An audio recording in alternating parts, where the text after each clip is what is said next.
So I think there's a couple of very good signs that we're going to win this year. At the Democratic debate last week, there's 6 of them on the stage, all competing to be the nominee. It really doesn't matter who wins. They're all complicit in Phil Murphy's failed policies, and we're going to beat whoever it is. But they mentioned the last name Ciattarelli 37 times in the first half hour of the debate. Finally, the mayor of Newark stood up and said, "Can we make an agreement not to say Ciattarelli again tonight? I got about $1 million worth of free advertising that night." It was all great stuff. But I think the best sign came about 4 weeks ago when I was at a meeting down in South Jersey, and my phone just wouldn't stop ringing in my back pocket. One ring after another. Every time I went to voicemail, they'd hang up and ring again. Finally, the staff came over and said, "You need to take that call." And I said, "Is the family dog okay?" He said, "Jordy's fine." I said, "The 4 kids okay?"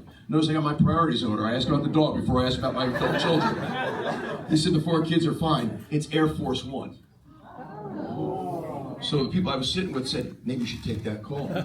So I went outside, I took the call. It was Deputy White House Chief of Staff James Blair. I said, "James, how you doing?" He said, "Great, Jack." He said, "I got the president on the phone." The president gets on the phone. "Mr. President, how are you?" "Great, Jack, how are you?" "I'm fantastic, Mr. President. Congratulations on your negotiations over the tariffs with China, UK, India, and best wishes on the investment forum you're going to in Saudi Arabia. I know you're going to come back with good news for America." He said, "Jack, we're all over it." He said, "How are things in New Jersey?" I said, "They're great, Mr. President." I said, "We're going to win." He said, "I know, Jack." He said, "But we're going to guarantee a win because I know I want to do what I told you I was going to do a couple months ago. I'm ready to do it right now." I said, "Mr. President, I know you've been busy. I know you got stuff going on." He said, No, Jack. I'm ready to hit the send button. Just want to let you know." I said, "Mr. President, I'm honored. Thank you very, very much." And he said, "Jack, this is the most beautiful endorsement. You're going to love every line. I wrote it myself. It's going to be wonderful, Jack. You're going to love us." "Mr. President, no matter what you say, I'm honored to have his endorsement. I'm honored to have the president's endorsement because we're going to win this race."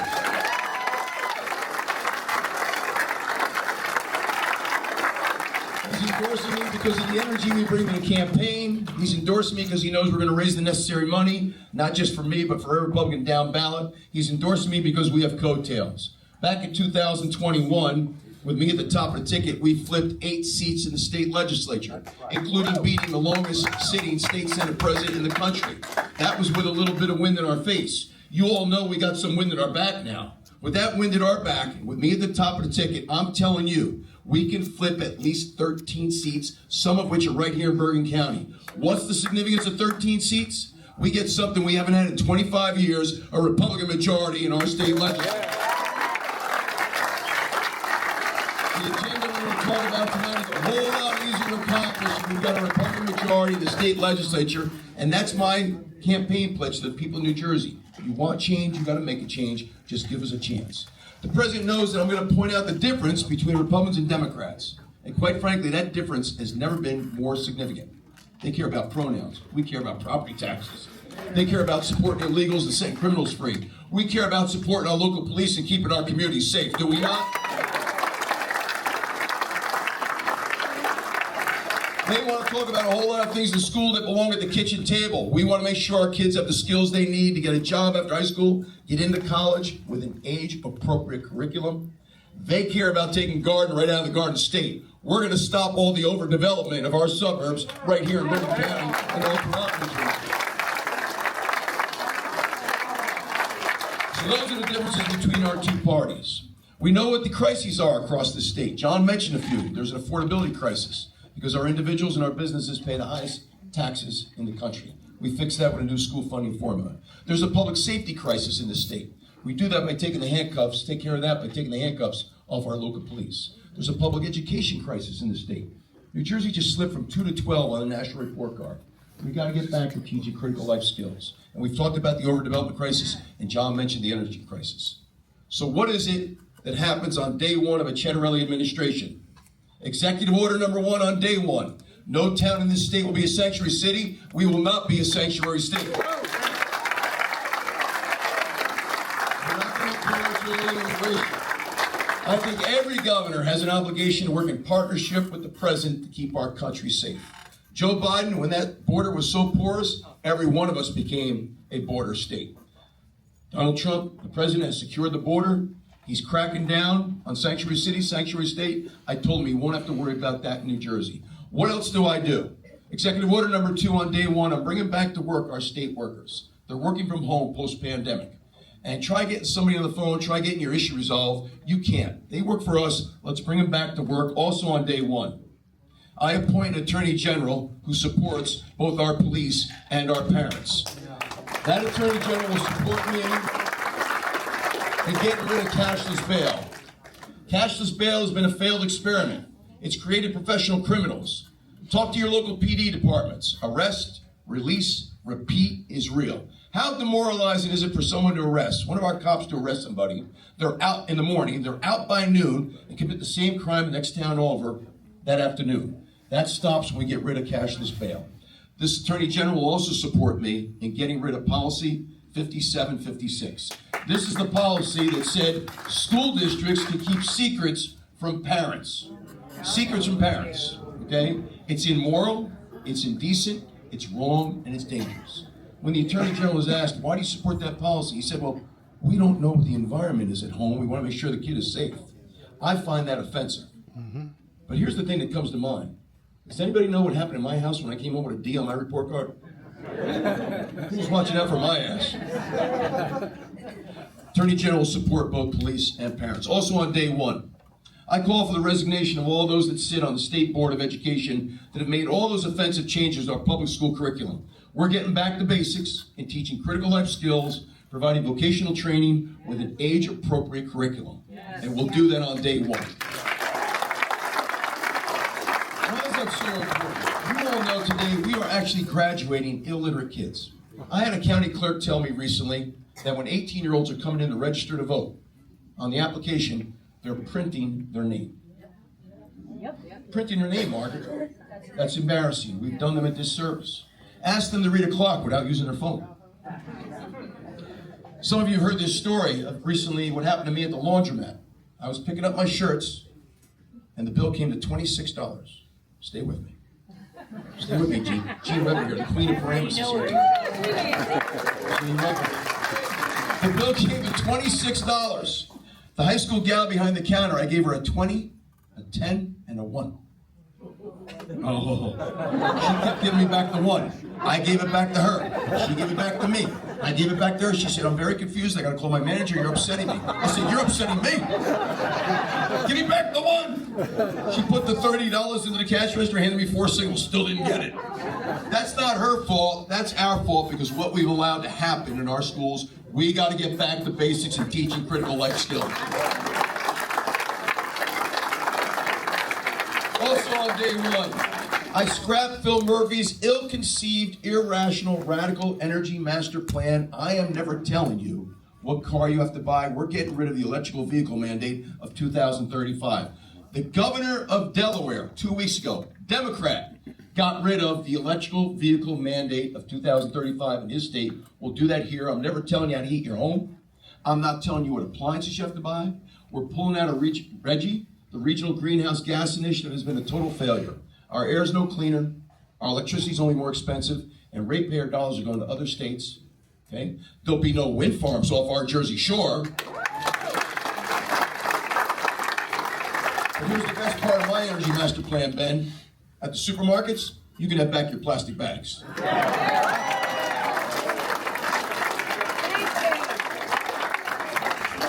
Now, if any of you saw my trunk, for all the times I forgot to bring in those bags and I had to buy 4 more, none of you would vote for me.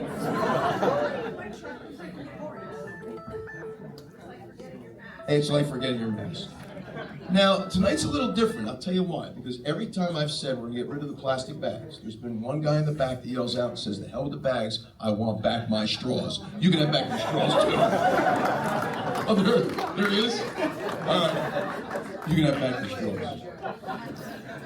In the state of New Jersey, there is a commission for state investigations. Its job is to identify fraud in our state government. The CEO of this state agency recently had to resign because she was committing fraud. Only in Phil Murphy's, New Jersey. There is also a comptroller whose job it is to identify waste and inefficiency in our state government. I'm going to take the Commission for State Investigations, put it together with the State Comptroller's Office, put it underneath an Auditor General who will be in my cabinet, and that will be your New Jersey Department of Governmental Efficiency. We'll get rid of waste, we'll get rid of inefficiency, and we'll get rid of fraud. So those are just some of the things that we will do on day one. But we're going to work very, very hard to get up and down the state, and you can depend on me to visit all 564 towns, all 21 counties, North, Central, South, and Jersey Shore, and there is a Central Jersey. I live in it, and I don't want everybody to give me any shit about that. There is a Central Jersey. And I will also visit that place where you really hear from true New Jerseyans, all 600 diners. You've seen the diner tour. We're going to continue with that all throughout the state. Every time my pollster says, I need to go do another poll, so you go do your poll, I'm going to a diner. When New Jerseyans sit at a diner, they'll tell you straight up where you stand.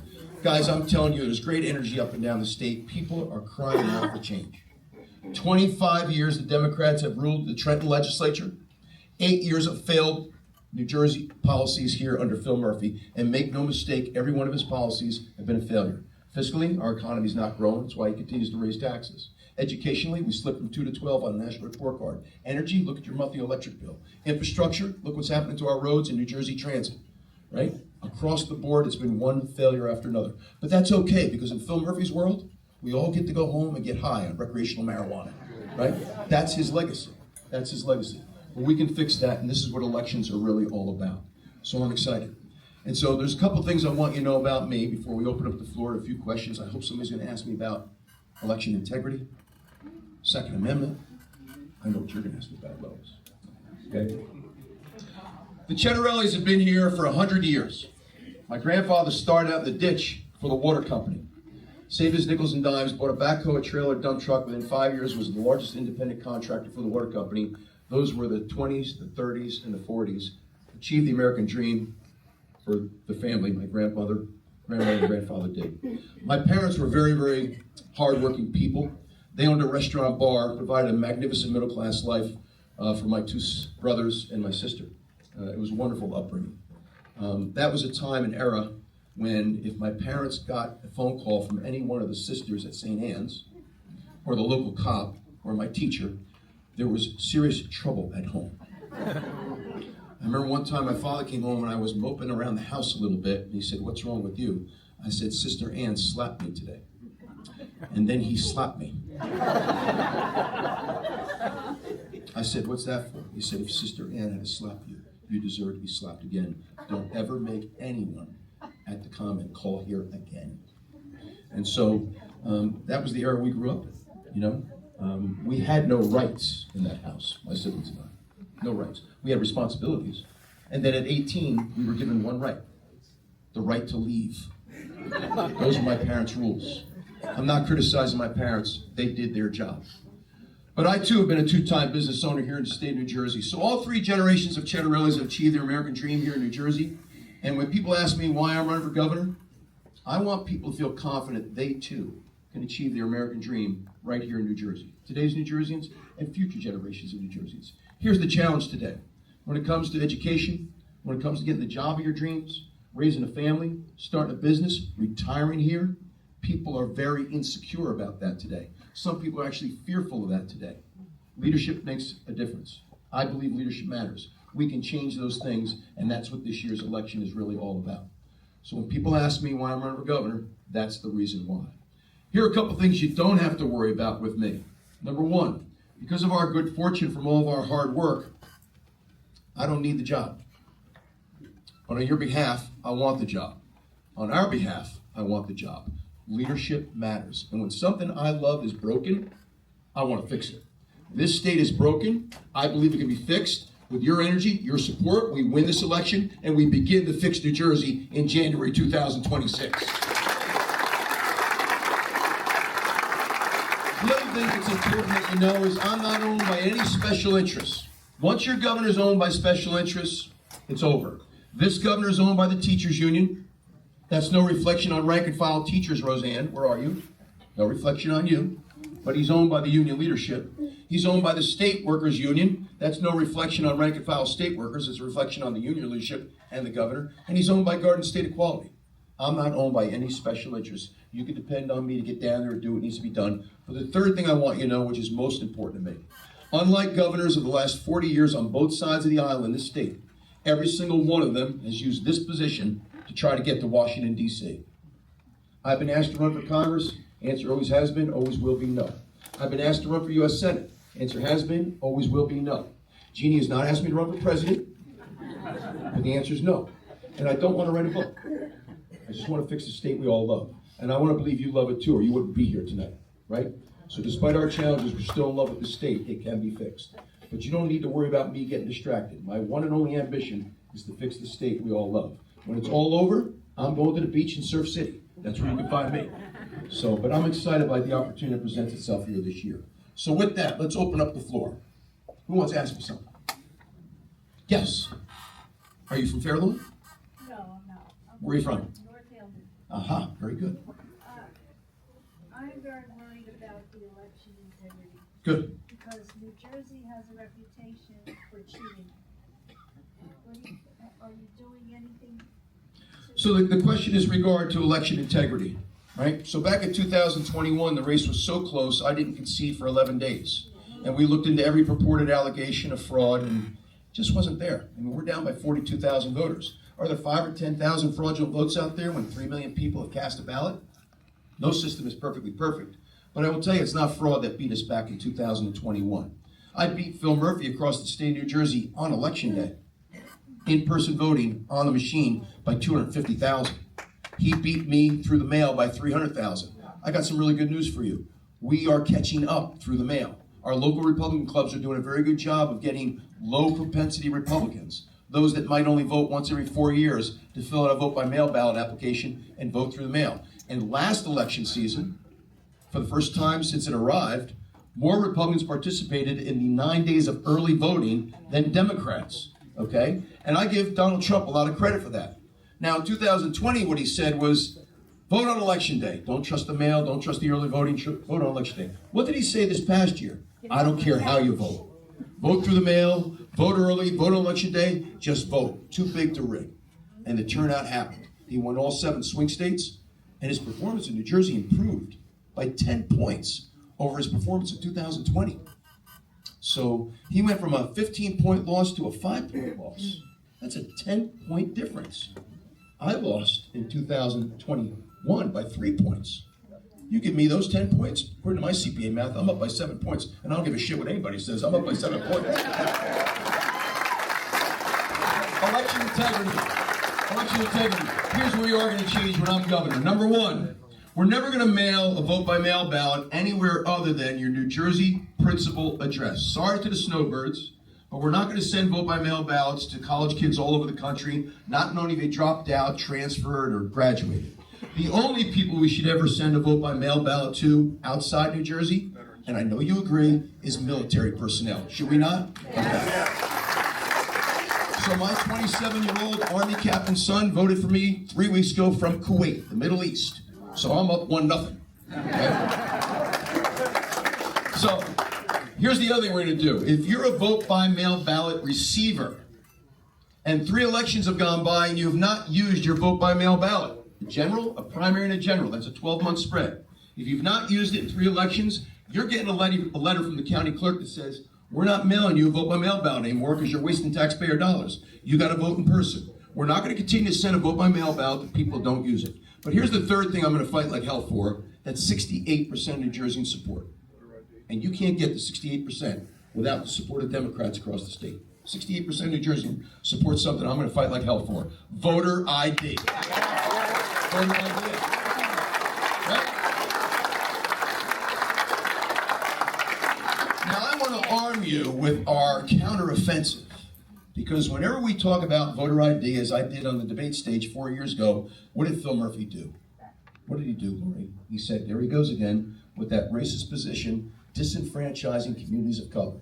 First of all, I think it's racist to suggest that black and brown people don't have a government-issued ID once they turn 18. That's number one. But number two, to show you what a hypocrite he is, he signed a bill into law that put cough medicine where? Who said that? Behind the counter. What do you have to show to get cough medicine to get ID? Somehow it's racist to have to show ID to vote. But it's not racist to show ID to have to get your cough medicine, to get a book out of the public library, to get on a plane, to get on a six-pack, to get a six-pack, right? Throw it right back at them. They're hypocrites on this position. 68% of New Jerseyans support voter ID, and we'll get that when I'm governor. Yes, ma'am.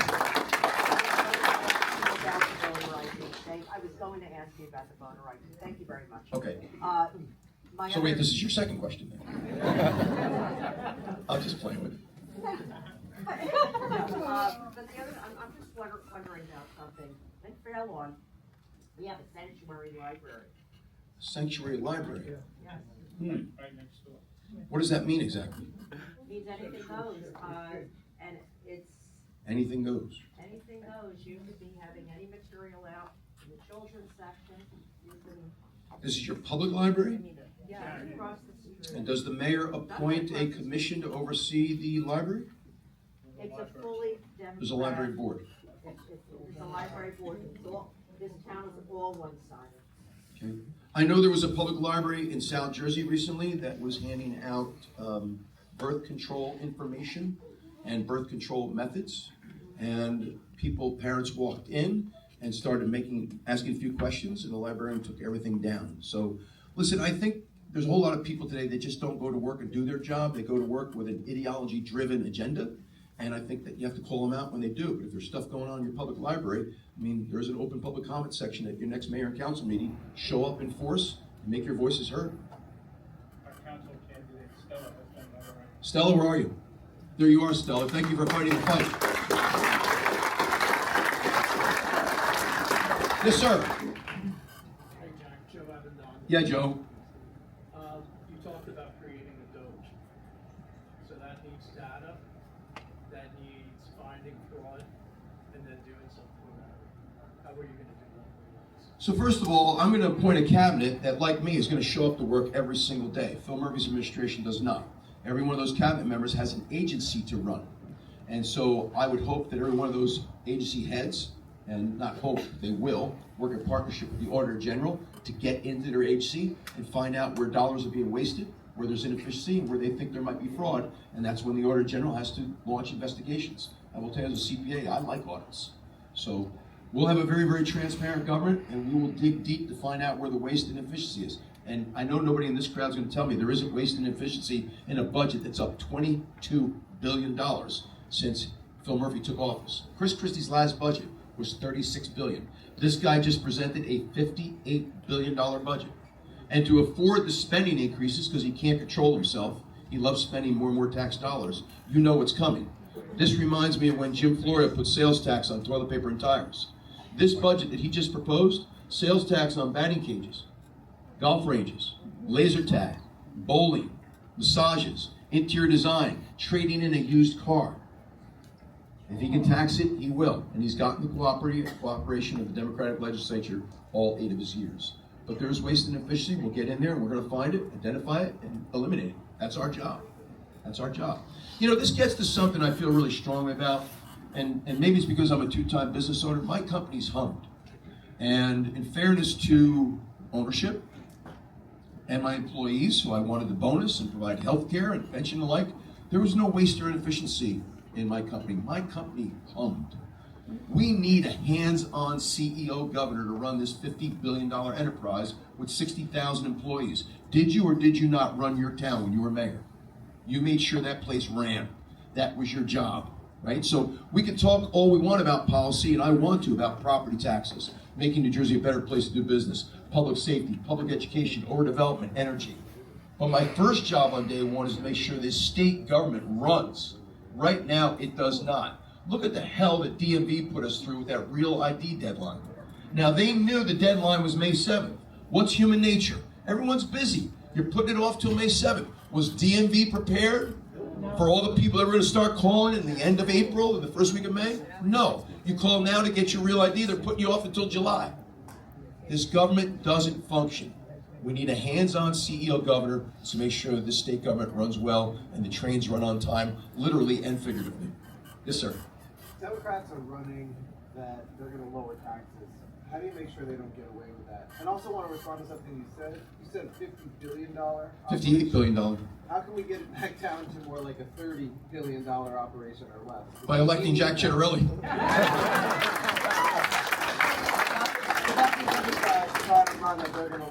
So there's only one Democrat in the primary on that side who's running commercials saying he's going to lower property taxes 15%, but he doesn't tell you how. okay? I don't understand what his strategy is, and I find it hypocritical for the Democrats to be in control for 25 years. Murphy's been in control for 8 years, and all of a sudden they've got all kinds of ideas. There's only one magnificent way on day one to lower our property taxes, and that's with a new school funding formula. I will make sure there's a more equitable distribution of state aid to our school districts, particularly our suburban ones, that we're getting our fair share of state aid. That will lower your property taxes. But listen, I believe there's a lot of waste in our state government. I believe there's places to cut. And so we need a less expensive state government. I also think that we need to get back to the core mission of government. The core mission of government, number one, public health and safety, number two, public education, and number three, infrastructure. Under the 25-year rule of Democrats, they're trying to be all things to all people. There are handouts everywhere. But no matter who the Democratic nominee is, here's what they're going to do. So prepare yourself. Jack Ciattarelli is responsible for Trump cuts in Medicaid. He's not cutting Medicaid. He's eliminating the fraud in Medicaid. Jack Ciattarelli is responsible for cuts in Medicare that Trump is implementing. He's not cutting Medicare. He's eliminating the fraud in Medicare. Okay? And they're going to say Jack Ciattarelli is responsible for the cuts in Social Security. Do you notice those are federal programs? And they're all lies, by the way. President Trump's not cutting any of those things. He's identifying the fraud in each one of those programs. Those are trillion-dollar programs. Are you telling me there's no fraud in them? You bet there is. Okay? I stood up at the recent panel with the Gubernatorial and said, you know, last time I checked, what does Donald Trump have to do with our property taxes? What does Donald Trump have to do with the rise in nonviolent crime in our state, with the break-ins and the car thefts because of the way the Democrats have handcuffed our police? What does Donald Trump got to do with the wind farms Phil Murphy wants to put off our Jersey Shore? What does Donald Trump got to do with our public school curriculum and us slipping from 2 to 12 on the national report card? They're going to want to talk about Medicare, Medicaid, and Social Security with lies. I'm going to make sure that this spotlight stays on New Jersey issues. This is a New Jersey governor's race. I'm proud to have the president's endorsement. But we're not going to let them get away from Phil Murphy's failed record. That's all we're going to talk about for the next 5 months. Yes, sir. My name is George Song. I'm on the Paramus Board of Education. I'm sorry? My name is George Song. I'm on the Paramus Board of Education. What town? Paramus? Very good. Thank you for serving. Education is the true front line. It's a tough job. It's a tough job, but someone's got to do it. Someone's gotta do it. So, quick question. Our party is a little fractured right now. When you win June 10th, how are you going to bring and unify all the Republicans together? And how are you going to reach out to independents and maybe some Democrats to come and vote with us? So a couple of things. Number one, I don't have a problem with there being a primary. I believe competition makes us better. Here's the only thing I'll say about my two opponents. One calls Trump supporters crazies and a cult. The other one, he's not lying about me, calls anyone who disagrees with him a rhino. We are still the minority party in this state. We do not win through division or subtraction. I'm somebody who believes in the power of addition. That's number one. Number two, I've won 7 elections in this state. My record on November election day is 7-1. And I've won 2 races at the municipal level, Raritan Borough and Somerset County, where my grandparents immigrated 100 years ago. I've won 2 times at the county level, and I won 3 two-year terms in the state legislature. I term limited myself every single time. I won in that town, that county, and that legislative district. Those were all places where Democrats significantly outnumbered Republicans. How did I do that? By going out and talking about the issues that matter to people. Property taxes, doing business on Main Street, public education, public safety, now energy, now overdevelopment. Those are the issues. And my experience has been, having won those 7 elections, is when you do that, more than 50% of people will vote their conscience and they'll vote for you no matter what their party affiliation. Now, I came real close in 21. There are things that made 21 challenging that don't exist today. Number one, the pandemic. You know how hard it is to campaign for governor when there's a shelter-in-place order? Number two, I was going up against an incumbent, and there is a power of incumbency. He leveraged it. I get the joke in politics. He didn't do anything illegal. He leveraged the power of incumbency. What's different this time also is the 6 of them, I don't think they're going to kiss and make up when their primary is over. I really don't.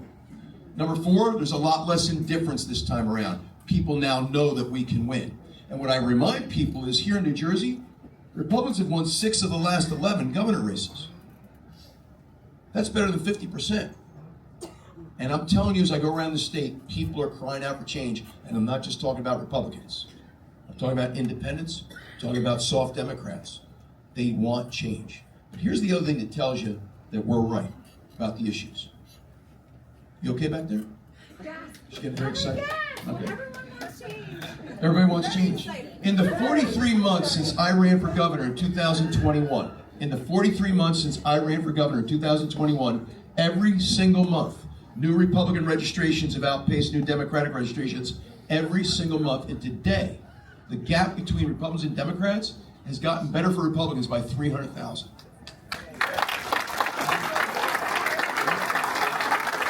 Think about the closeness of my race back in 2021 and think about that fact. The gap between Republicans and Democrats has gotten better by 300,000 since the 2021 race. We can do this, and people are ready for change.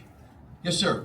You hit on one part, the two-way part, but a lot of states have moved to stand your ground. What are your thoughts on stand your ground? So first of all, in the Second Amendment, you have a right to defend yourself, you have a right to bear arms. And if it was up to Phil Murphy, he would repeal the Second Amendment. Yeah. It's the only constitutional right that you have to pay to exercise. And Phil Murphy's only made it more expensive. So if he can't repeal it, he'll make it so expensive so you can't afford it, right? So I like the stand your ground law. If somebody is in your home, I believe there's an imminent threat to your well-being. You should be able to stand your ground. That's what I believe.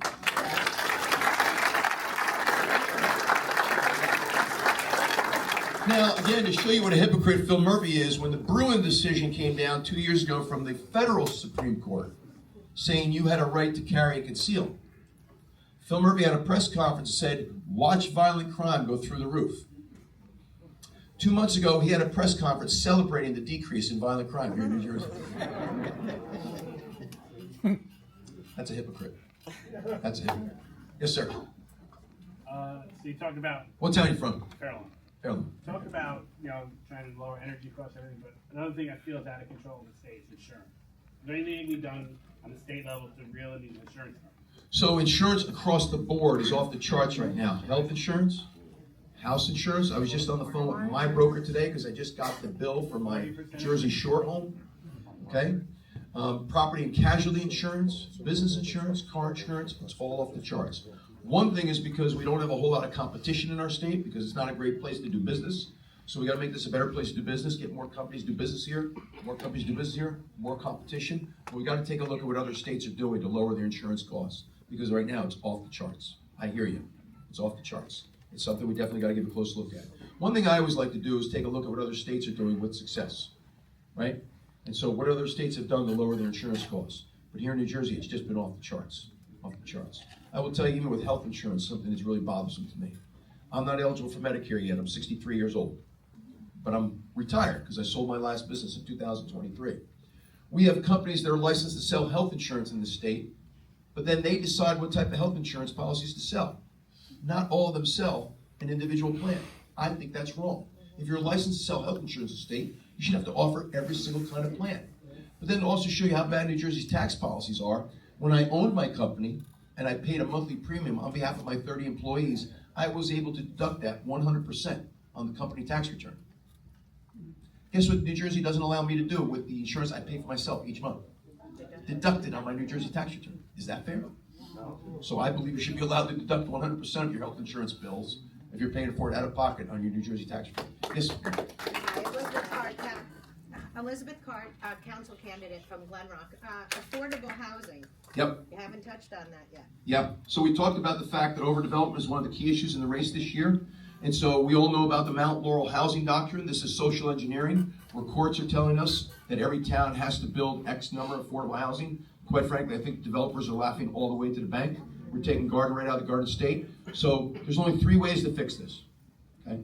And anybody who tells you differently is lying to you. Number 1, I need a Republican majority so I can reverse the laws that put the current law in place. So what I've told every mayor and council is this year with the 4th round quotas, the 4th round rules, delay until the new governor arrives. That's number 1. Number 2, on day 1 of my administration, I make a different argument before the state Supreme Court, alerting them that all this overdevelopment in our suburbs is in complete violation of DEP rules and regulations on stormwater management, flood mitigation, and resiliency. So Phil Murphy's own housing policies are in violation of DEP policies and regulations. And the third thing I have to do, I get to appoint 2 new Supreme Court state justices. And one of them is the state chief justice. That's a big deal. And I will be putting not just Republicans, but conservatives who agree with me on the Mount Laurel housing doctrine and on the school funding formula. We need conservative state justices. Big issue. Big issue. Yes, sir. Hi, I'm Jack. Thank you for wearing the sticker. Yeah, the Jack Ciattarelli sticker. That's me. Okay. Is she not happy with? Is she not happy with me? She's never happy with me. Oh, she's not happy with you. All right. Okay, I feel better now. She's not happy with you. It's okay. Not. Yeah. But I see. Okay, wait a second. She's got my sticker on too, so we're good. Leading up to 2021, okay, I saw you debate Phil Murphy on whatever channel. PBS. Yeah, must have been. Yeah. You crushed him. I crushed him. He lost on his arguments. Yeah. You beat him on facts, truth, and points. And he was very manipulative, but he got beat bad that night. Is he hiding from you right now? Well, he can't run for re-election. I think, quite frankly, the Murphys can't wait to get out of Dodge. Quite frankly, not Doge, Dodge. And you know, I'm not saying this as a mean-spirited guy. His wife didn't last 3 months as a U.S. Senate candidate. People have had it with the policies. And I think that sent a very loud and clear message when the governor's wife, with all their money and all their connections, didn't last 3 months as a U.S. Senate candidate. And I think a lot of it has to do with they weren't from New Jersey. They don't understand New Jersey. Okay? Just so you know, I cried bitter tears. Now, please, you gotta get the character too. Well, let me ask you something. On election night back in 21, what time did you go to bed? Midnight. Midnight. Okay.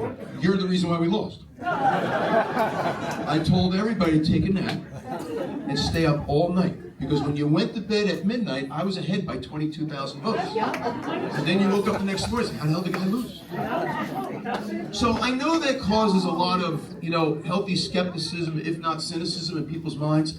So just indulge me for 60 seconds. Let me tell you what happened, which won't happen again.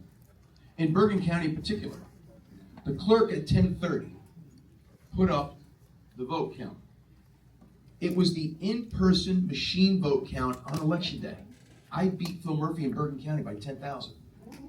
Now, John was saying something, and I think Nick Gregorio was saying something. When you win Bergen County, you're the next governor of New Jersey. You know, a lot of people talk in other counties that a statewide election win goes through this county, goes through that county. Do you know that Bergen County has a greater population than 8 states? Bergen County has a greater population than 8 of the 50 states. 1.1 million people, right? I think a statewide election Republican goes through Bergen County. That's what I think, okay? But what the clerk did at 10:30 is she put up the machine vote count. I beat Phil Murphy across the state by 250,000 and 10,000 Bergen County alone, and she said it was 100% reported. Then they went in the back with the Board of Elections, on which Republicans sit, who oversee the counting of votes.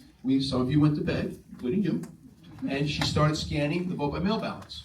And at 2:30 in the morning, layered the vote by mail ballot count on top of the machine vote count, and the 10,000 vote margin went to a 10,000 vote deficit. The good news is the Democrats, to their credit in the legislature, the clerks can now start scanning the vote by mail ballots at 6 p.m. on election night, so that when they put up a number at 10:30, it's a true 100% reporting, and they have to parenthetically note the number of provisional ballots that are outstanding. This way you know that if it's really, really close, if I'm ahead by 100, but there's 200 provisional ballots outstanding, you know it could change, because it takes about a week to go through the provisional ballots. So sorry to bore you with the details, but I want people feeling confident in our election system. Every county in this state has a board of elections. And on the board of elections are Republicans and Democrats. We appoint the Republicans that sit. Jack DiLorenzo's here tonight. Jack, where are you? Your county chair is here tonight, Jack DiLorenzo. And his enforcer, Margaret Frontier, is here tonight. Don't mess with Margaret. Jack's vice chairs are here tonight, Tom Toscano and Kathy Durante. Are you still here? Raise your hand. No, just one of the two. But anyway, these people, Jack in particular, appoints the Republicans that sit on the Board of Elections. All 21 Republican county chairs do that. It's their job to oversee the counting of the votes. I'm telling you, our Republicans are doing their job. Is the system perfect? No system is perfectly perfect. But I want you to have confidence in the system. Confidence in the system. And by the way, one of the great challenges, yes, not to be immodest, I thought we did really well in the debates, okay? But one of the challenges we face in New Jersey, yeah, I hear you, but one of the great challenges we face in New Jersey that I want to change is this identity crisis, because the northern part of the state feels sometimes like it's in the shadow of New York City, southern part of the state feels like sometimes it's in the shadow of Philadelphia, right? I'm at an event the other day, I'm the keynote speaker, and the priest gets up before me and does the invocation, and this is how he does the invocation. New Jersey, that humble valley between the two great mountains of New York and Philadelphia. When he sat down, I said, hey, Father, with all due respect to valleys, I want to be a mountain. I'm landing in Newark Airport last month, and of course, the seat in front of me has the TV screen on the back of it that you can watch a movie on. As I'm landing in Newark Airport, it says, welcome to New York. Now, when you land in JFK, does it say, welcome to New Jersey? No, it doesn't. So here's what I'm going to do to have a little fun on your behalf. When I get sworn in, I go to my desk in the executive branch, and I sit down and I call the CEO of United Airlines. And I remind him that he's a tenant of the Port Authority. We charge the rent. Change the friggin' screen. When you land in Newark, it says, welcome to New Jersey.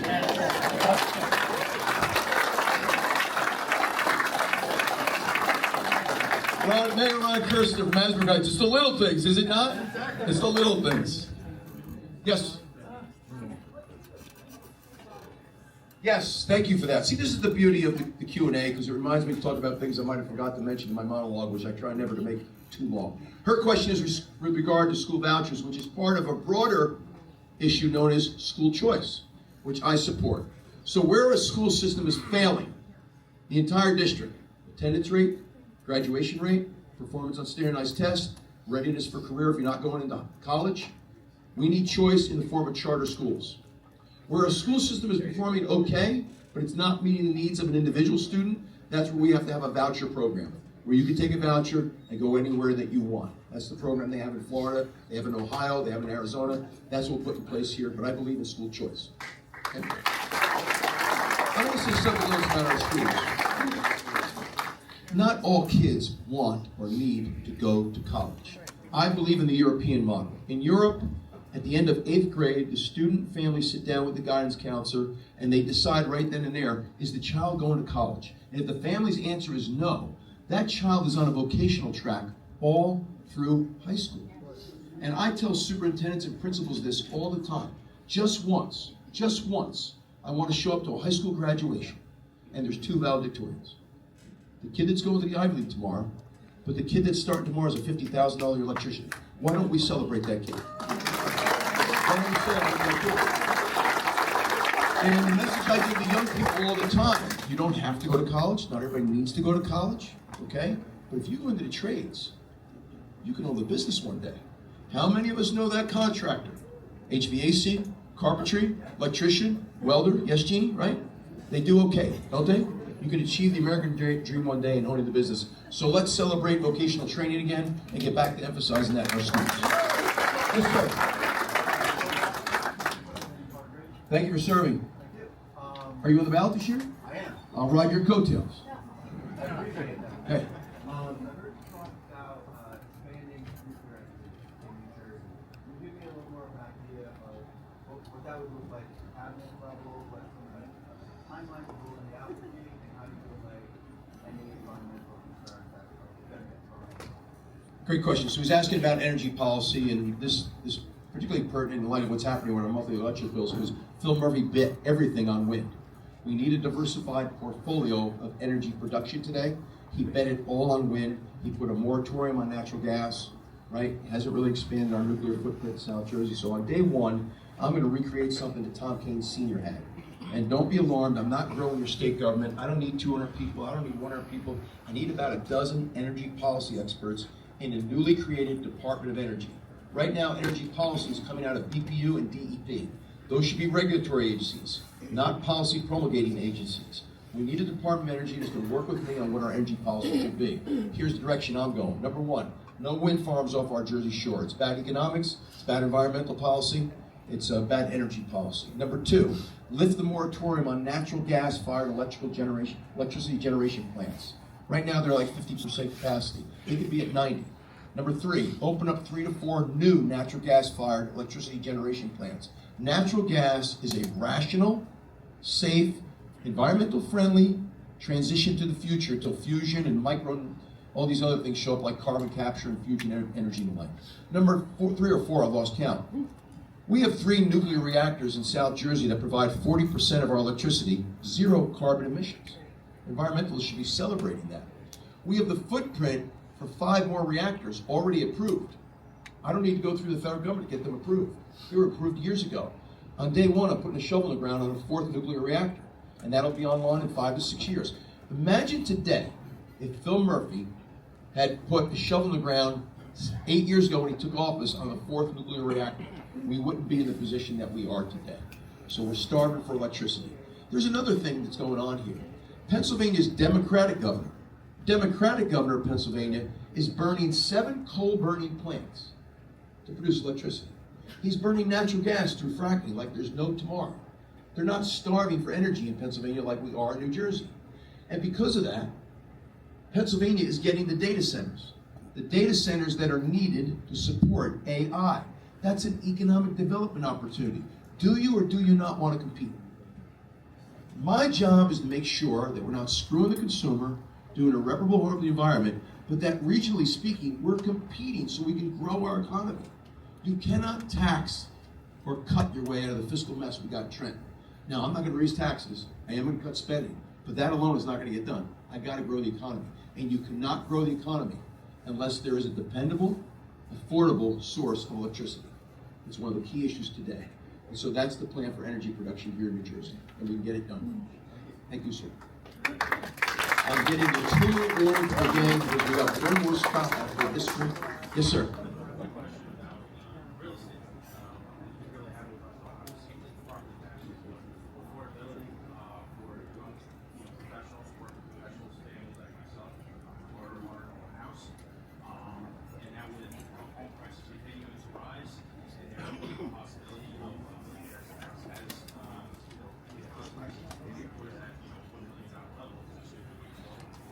Are you in the real estate business?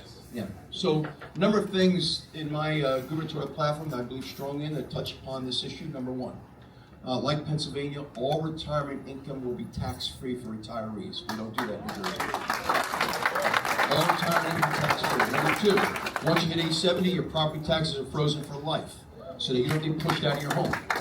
Number 3, for young people, your first 2 years of W-2 wages after high school, if you go right into the workforce full-time, or your first 2-year wages after college, when you go into the workforce full-time, your first 2 year of W-2 wages will be tax-free. This way you get up and going in our state, right? Because this is hard for seniors, but hard for young people, right? I already talked about the need for a new school funding formula that provides more equitable distribution of state aid. That will lower the school tax portion of your property taxes. Number 3 or 4 or 5, whatever it is, something I feel really strongly about. If someone does a home improvement, the town cannot reassess the home to increase their property taxes. I think that's if you do a home expansion, 5-year wait period on any reassessment.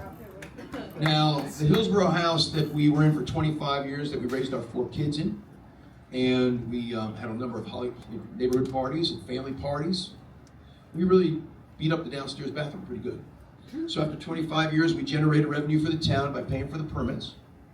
And then we spurred the economy with a $30,000 investment. And the day after I got the CO, the front doorbell rang. Tax assessor. She was very sweet. I said, I knew what was up. I said, can I help you? She said, well, you know, you had a home improvement, you got a CO, I got to reassess the home. And I said, let me ask you something. Over the 25 years that we were beating the hell out of the bathroom, did the assessment go down? She said, oh no, it doesn't work that way. I said, no shit, I know, don't worry.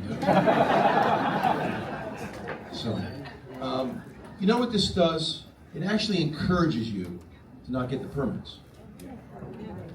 But then you got to worry about whether or not the plumber and electrician are consistent with code.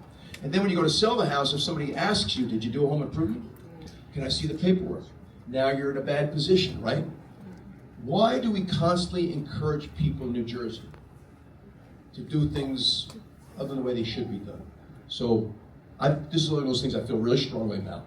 Never reassessing a home when you do a home improvement. Stop having New Jerseyans feel like every time you turn around you're in their pocket. We don't necessarily have to have an exit tax, okay? You do get that back, you realize that, right? The challenge with the exit tax after you sell your home, if you're not buying another home in New Jersey, you're moving out of state, there's an exit tax, you can apply for a refund of the exit tax. You know what the challenge with that is? 1 out of 4 people forgets to apply for the refund. There will be no millionaire's tax. So Murphy is proposing now an increase in the tax on homes over $1 million and tripling that tax on homes sold over $3 million. Okay? Not necessarily middle class homes per se anymore, but at the same time, what used to be $600,000 today is now $1 million.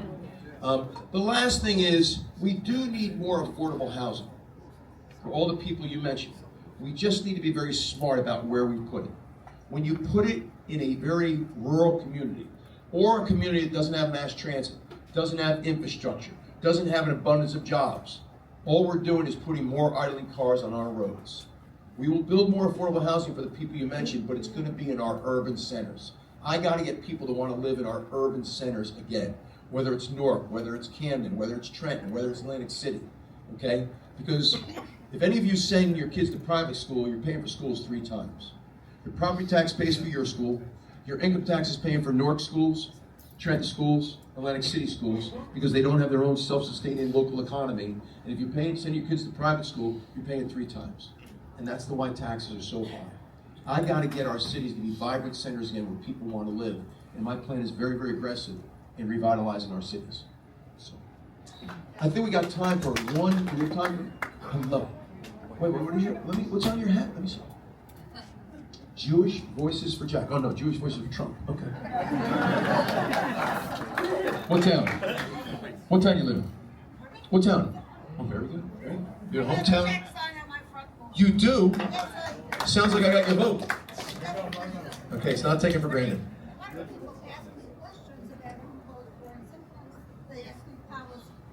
Good. Hopefully we answered a few tonight.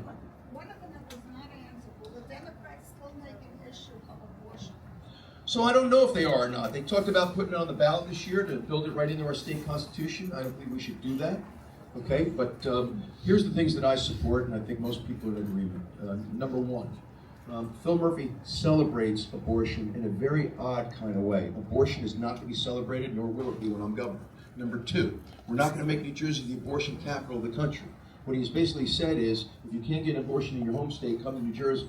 Number three, we're never going to use taxpayer dollars to pay for an abortion. Number four, in this state, New Jersey, if you want to get your ears pierced at the age of 16 and 17, do you know what you need?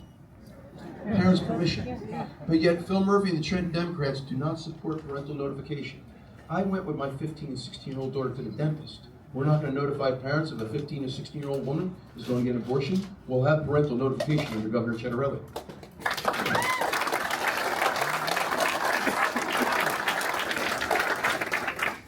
So the question is, will I limit abortion? What I have supported is something that was introduced in the state legislature by the 2 most conservative Republican senators, Steve Orho and Joe Panaccio, and that is the pain threshold bill. And the evidence is pretty clear, and you know the Democrats always say, let's follow the science, so let's follow the science. That a developing fetus feels pain at 20 weeks or thereafter. So what we're going to do is eliminate all late-term abortions. Okay, so I support the pain threshold bill, which I think is a step in the right direction. Absolutely. There's got to be reasonable exceptions after week 20, the life of the mother, certainly. Certainly. So that's the position. I think it's a position that most New Jerseyans support. Nobody believes that abortion should be an elective surgery in month 7, 8, or 9. And all of a sudden you wake up one morning and say, no, I don't think I want to do this. No. So I think the pain threshold bill is a very, very reasonable approach to dealing with this issue. Yep. I'm a former president of the Fairlawn Republican Club, and people come to the election. Okay, very good. Well, now you're armed. Now you're armed. One last one, Mayor. Okay, question for you. New Jersey Division of Civil Rights. Our town got sued by the New Jersey Division of Civil Rights because we had a section of borough code that said boys over the age of 8 we use the boys' room, girls over the age of 8 we use the girls' room. Okay? Will you disband this and bring some common sense back to something this basic and simple? Absolutely. And I can tell you, this had our residents up in arms. As it should. As it should. So I voted no on the bill that would allow biological males to use female bathrooms and female locker rooms. I think New Jerseyans agree with that position. And so that's one of the things that we need to reverse. But know this, anybody that comes before you and says they're going to do this by executive order, that by executive order, anything that's been passed by the legislature and signed into law by the governor, Murphy or Christie, whomever, cannot be reversed through executive order. It's been codified. It can only be reversed if a Republican majority repeals the law, sends it to my desk, and then I'll sign it, and I would. But I would certainly advocate, and I'm not going to have my Justice Department cracking down on school districts that decide to implement this kind of policy. Same thing went with policy 5756, keeping secrets from parents. We're not doing that. And nor should we be allowing biological males into female bathrooms, female locker rooms, or participating in female sports.